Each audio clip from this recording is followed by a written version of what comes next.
When I was 19, I thought my parents cared about fairness. I wasn't naive, but I figured, like most kids do, that deep down, your family has your back. Turns out, that was the dumbest assumption I ever made. My older brother, Ethan, has always been the golden boy. He was the kind of kid who could fail a class and my parents would shrug it off, saying he's just finding his passion. Meanwhile, if I got a 95 instead of a 100, my mom would frown and ask, "What happened to the other 5 points?" That's just the baseline we operated on. The real fracture started after my grandfather passed away.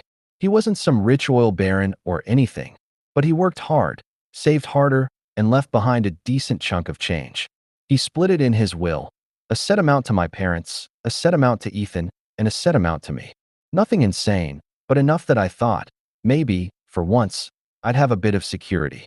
I remember sitting at the kitchen table when my parents broke the news.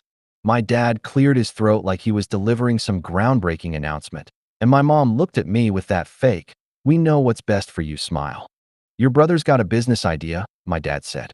"He wants to open a bar downtown. We think it's a great opportunity, something solid he can build for his future." I was like, okay, cool for him. What does that have to do with me? That's when my mom laid it out. They'd already given Ethan my share of the inheritance to help him get started. I felt my stomach drop. "What? No, that's not yours to give." Dad waved his hand like I was being dramatic. "It's not a big deal. It's an investment. He'll pay you back when the bar takes off." I swear I almost laughed in his face. Ethan couldn't keep a goldfish alive, let alone run a business. But instead of laughing, I sat there shaking, trying to explain how insane it was that they gave away money that was legally mine. "You don't understand," Mom said, like I was some toddler. "He's taking a risk, and risk deserves support. You're young. You'll figure things out on your own." That line, "You'll figure things out on your own," became their mantra. Anytime Ethan screwed up, it was, "At least he tried." Anytime I needed something, it was, "You'll manage." The bar lasted 6 months. 6. I watched it fail in real time, because I drive past on weekends. At first it looked promising. Neon sign, live music, all his buddies hanging around pretending it was the next big hotspot. But Ethan had no idea how to run it. He was drinking half the inventory, didn't pay his staff on time, and pissed off suppliers left and right. Eventually, the place went dark, windows papered up, sign taken down. I remember thinking, okay, now they'll admit they messed up. Now they'll realize what they did to me was unfair. Instead, they laughed. Laughed. "At least he tried," Dad said when I brought it up. "You never risk anything. You just play it safe." As if saving my inheritance wasn't risk. As if wanting security made me some coward. I wanted to scream. I didn't even get the choice to risk anything. But what was the point? They weren't listening. A year later, I got evicted from my crappy apartment. My roommate bailed without paying his half. I couldn't cover rent alone, and the landlord gave me the boot. I called my parents, desperate, humiliated, hoping, just this once, they'd help. "Please," I said, swallowing every ounce of pride I had. "I just need a couple hundred for a deposit. I'll pay you back the second I find work." My mom's voice was ice. "We don't fund failures." I swear I had to pull the phone away and stare at it, like I'd misheard. Failures? I wasn't the one who blew tens of thousands on a vanity project. I wasn't the one living at home in my 30s. I was busting my ass, applying for jobs, doing everything solo, and they called me the failure. Meanwhile, guess what Ethan got? A beach condo. My parents framed it as a fresh start, like his bankruptcy was just some quirky detour in his journey. A fully furnished place near the water while I was crashing on a friend's couch, counting change for gas money. I told myself I'd cut them off then and there, but the truth? I still kept sending updates, still craved their approval, even though it was like screaming into the void. When I finally landed a job offer from a Fortune 500 company, I thought, this will do it. This will finally make them see me. I sent the email to them, all excited, heart pounding. Their reply came an hour later. "Don't get cocky," it said. "You'll blow it." I didn't cry. I didn't yell. I just stared at the screen until the words blurred, then hit print. I framed that email, hung it above my desk at my first real office, and promised myself one thing. One day, I'd flip the script. And when the day came, I didn't just flip it. I burned it. Landing that job should have felt like I'd finally won the lottery. On paper, it was everything I'd worked toward: steady pay, Benefits, a recognizable name that made people's eyebrows raise when I said it out loud. And I did feel proud, don't get me wrong, but pride has a weird taste when the people you want it from spit it back in your face. The first week at the office, I printed out their email, "Don't get cocky, you'll blow it," and framed it above my desk. Not at home, but at work. I wanted it staring down at me every morning when I sat in that ergonomic chair, like fuel. My coworkers probably thought I was a lunatic, decorating with what looked like a hate note from my parents, but it kept me sharp. Every time I felt tired or insecure, I'd glance at it and think, they're waiting for me to fail. Prove them wrong. Still, late at night, when the office was empty and the city lights spilled in through the blinds, I'd have this sinking thought. Why did I even send it to them? Why did I keep knocking on a door that had been slammed in my face 1,000 times? Maybe some part of me was still that kid at the kitchen table, begging them to be fair. Meanwhile, Ethan was busy enjoying his fresh start. He posted pictures online of his new beach condo, sunsets on the balcony, cocktails in hand, the whole living my best life vibe. I knew damn well he didn't pay for it. My parents bought the place outright, bragging to their friends about supporting his resilience. Resilience. That word haunted me. What was resilient about crashing every lifeboat they threw him and still getting more? If resilience meant failing upward, then sure, Ethan was king of it. I kept grinding.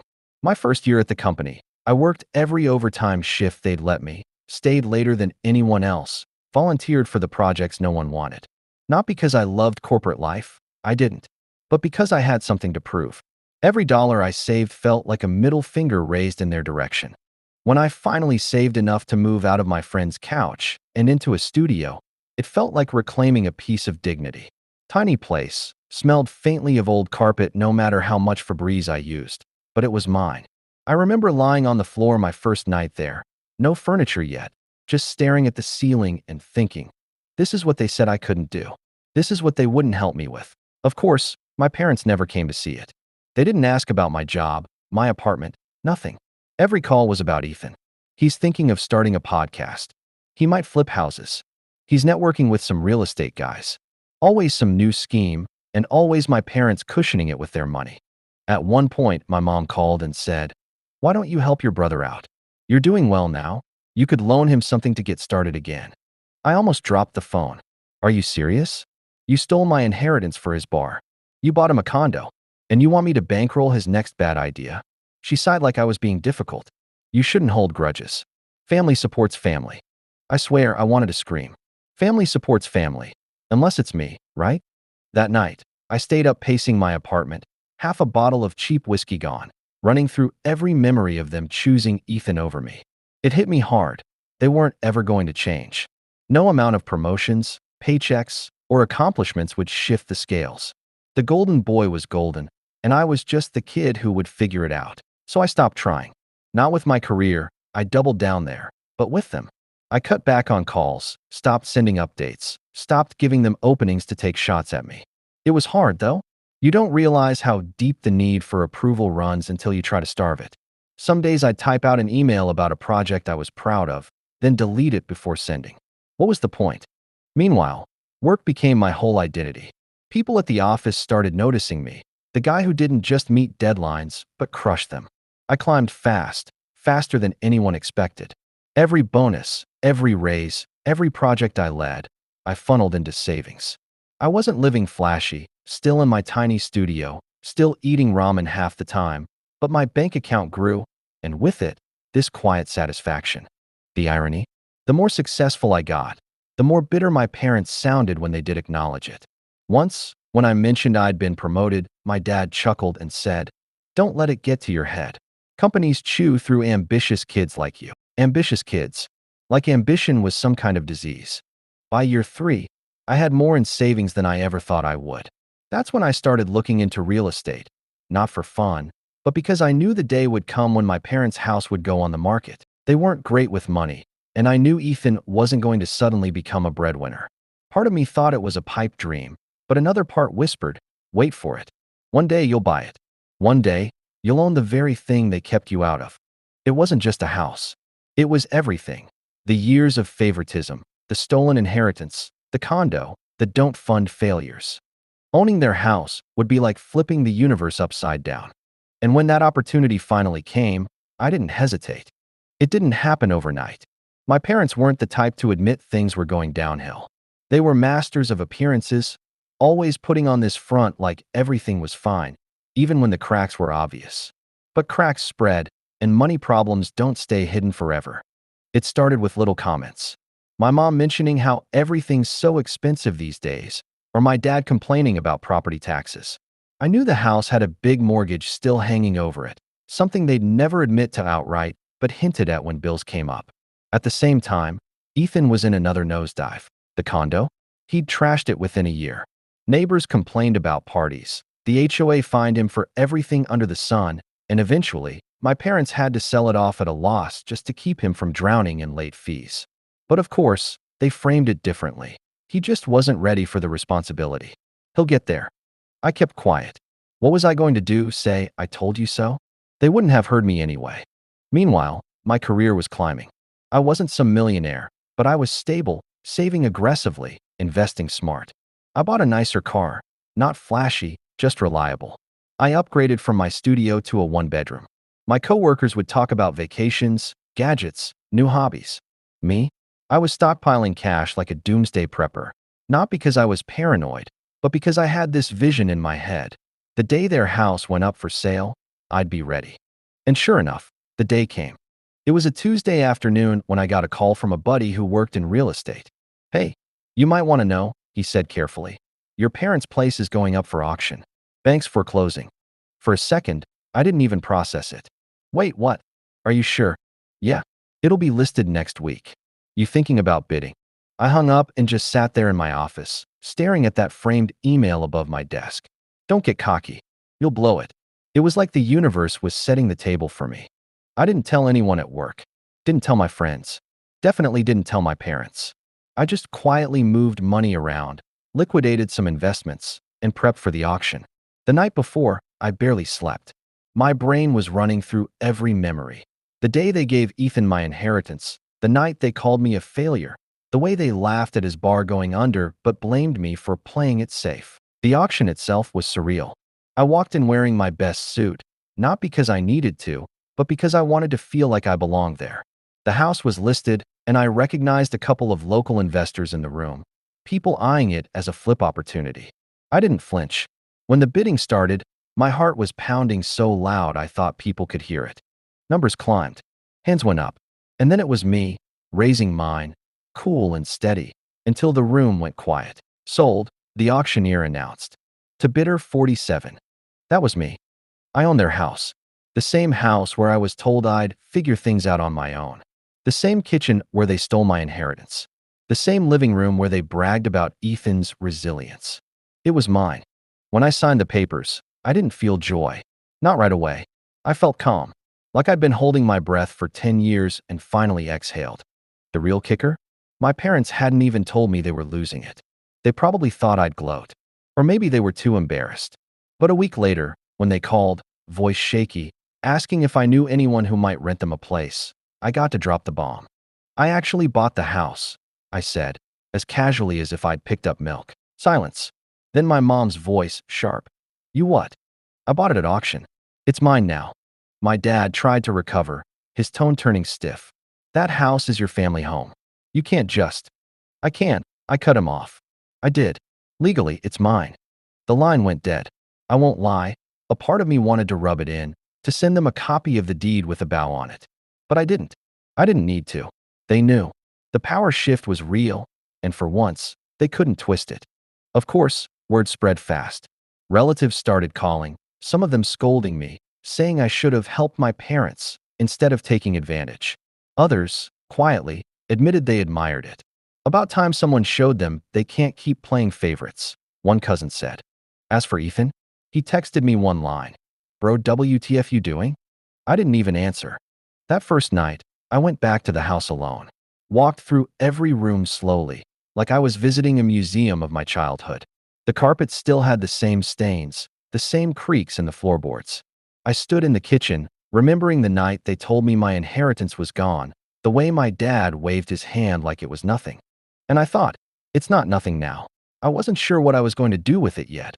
Rent it out, sell it, maybe even live in it. But what mattered most was the symbol. The house wasn't theirs anymore. It wasn't Ethan's safety net. It was mine, bought with the discipline and grind they mocked me for. And above all, I knew one thing. The framed email was about to get a new neighbor on the wall. Owning their house should have been the peak moment, but reality after the auction wasn't neat. It was messy. Families don't just bow their heads and admit they were wrong, especially not mine. The first time I saw my parents face to face after the purchase was brutal. They asked me to meet them at a diner, the kind of place we used to go on Sundays when I was a kid. I walked in, and they were already seated, staring at the menu like it was a shield. My dad wouldn't meet my eyes. My mom's smile was tight, brittle. So, my mom started, folding her napkin. "We heard you bought the house." I nodded. "Yeah, that's right." Silence. Then she said, "That was cruel." Cruel. That word hit me like a punch to the chest. I laughed, but it came out bitter. Cruel? You stole my inheritance for Ethan's bar. You called me a failure when I asked for help. You bought him a condo while I was sleeping on a couch. But I'm the cruel one for buying a house that was up for auction. My dad finally looked up, jaw tight. "We didn't think you'd stoop that low." I shook my head, trying not to snap. "No, you didn't think I could. You never thought I'd be capable of being in a position to do it. That's the part that stings, isn't it? Not that I bought it, but that it was me." They didn't answer. They just sat there, faces frozen like I was a stranger. Eventually, my mom muttered, "We raised you better than this." That line broke something in me. I stood up, tossed a 20 on the table, and said, "No, you raised me to expect nothing from you. And congratulations, you delivered." Then I walked out. After that, the calls started. Not from them. They went radio silent for a bit, but from relatives. Aunts, uncles, cousins I barely spoke to.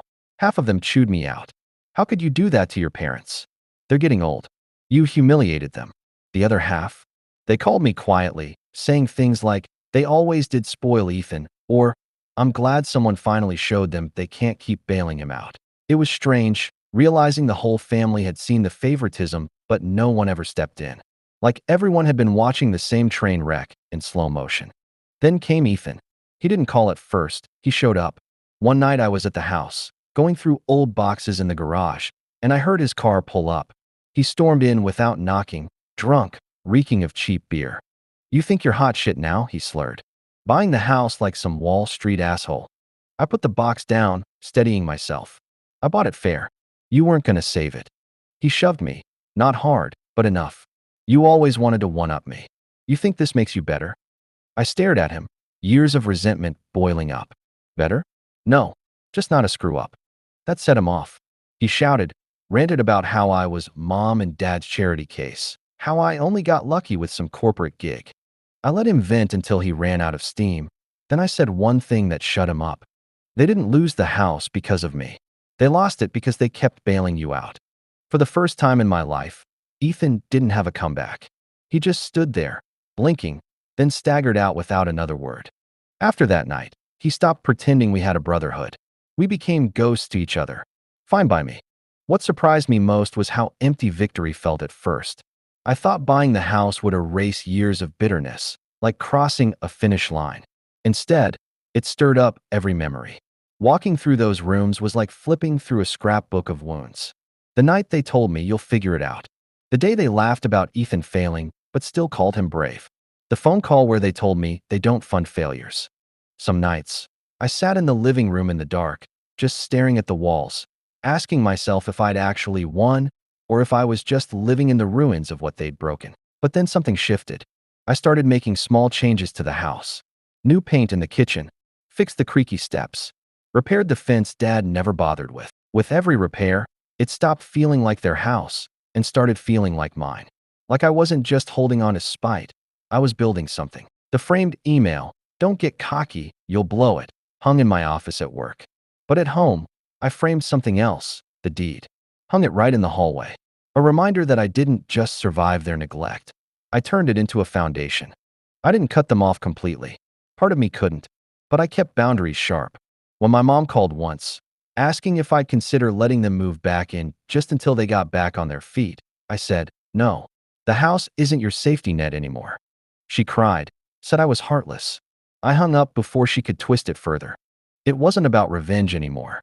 It was about control, taking back what they spent years denying me. And as the months passed, as my career kept climbing and the house became more and more my own, I realized something. I didn't need their approval anymore. For the first time, I didn't care if they ever said, "We're proud of you." I had my proof in bricks and mortar. But the real closure? That came later, in a way I didn't see coming. Time has a way of cooling even the hottest anger.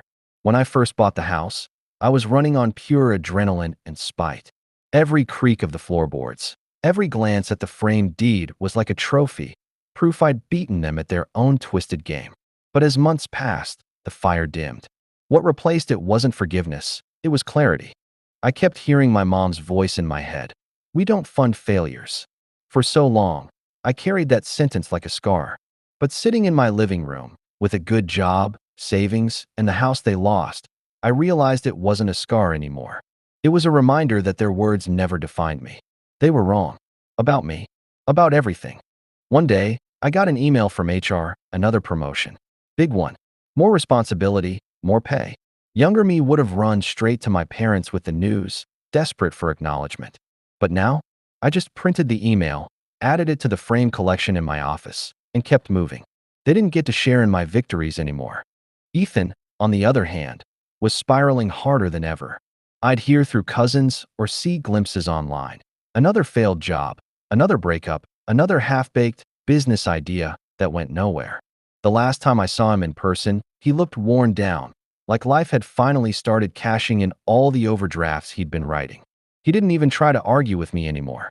Just this dull bitterness in his eyes, like he knew the golden boy glow had burned out. And my parents? They tried a few more times to guilt me, asking for money, asking to stay in the house just for a while. I stayed firm. It wasn't easy. I'd hang up the phone and feel like a monster sometimes, but I reminded myself of every night I begged them for help and got nothing, of every dollar they funneled into Ethan while telling me to figure it out. Then came the day that felt like the real end of it all. I was cleaning out the attic, going through boxes they'd left behind. Old photo albums, report cards, random junk. Buried in one box, I found a folder with paperwork from when Grandpa's will was settled. There it was in black and white. My share, signed over to Ethan, with my parents' notes scribbled in the margins about how it was an investment. I just sat there on the dusty floor, holding it, laughing quietly to myself. All these years, I'd carried the story of that day in my head like maybe I exaggerated it. Maybe it wasn't as bad as I remembered. But no, it was worse. They didn't just take it from me. They documented it. They called theft an investment. I framed that too. Hung it right next to the deed.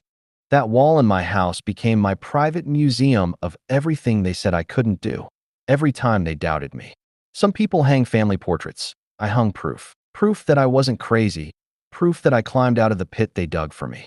And here's the thing. I didn't hate them anymore. Hate takes energy, and I was done giving them mine. What I felt was distance. They were just people. Flawed, selfish, incapable of love without conditions. Once I saw them like that, not as mom and dad, but as just two people who messed up, I was free. I never gave them the satisfaction of moving back in. They rented a small apartment across town. Sometimes I'd hear through relatives that they complained about me, painting me as ungrateful, as cold. I didn't bother defending myself. Let them talk. The truth was hanging in my hallway. On the day I finally settled into peace with it all, I threw a housewarming. Not for family, but for friends, co-workers, the people who'd actually supported me along the way. We grilled in the backyard, music playing, laughter spilling out of windows that once echoed with my parents' dismissive voices. At one point, I stepped back, beer in hand, and looked around. This was mine. Built by me, for me, no handouts, no favoritism. A buddy noticed the frames on the wall, my parents' email, the will, the deed. He asked, "Why keep those reminders? Doesn't it hurt?" I thought about it for a second, then shook my head. No, they don't hurt. They remind me I didn't imagine it. They remind me why I worked this hard. And they remind me that I won't repeat the same mistakes if I ever have kids. That last part stuck with me. Because deep down, the whole saga wasn't just about proving them wrong. It was about breaking the cycle. If I ever had a son or daughter, they'd never wonder if I was proud of them. They'd never have to frame proof of their worth on a wall. The night wound down, Everyone left, and I sat alone in the living room. The house was quiet, the kind of quiet that feels earned. I glanced at the framed email one last time. Don't get cocky. You'll blow it. I smiled. Because they were right about one thing. I did blow it. Not my chance, not my job, not my life. I blew their narrative to pieces. And I wasn't cocky. I was free.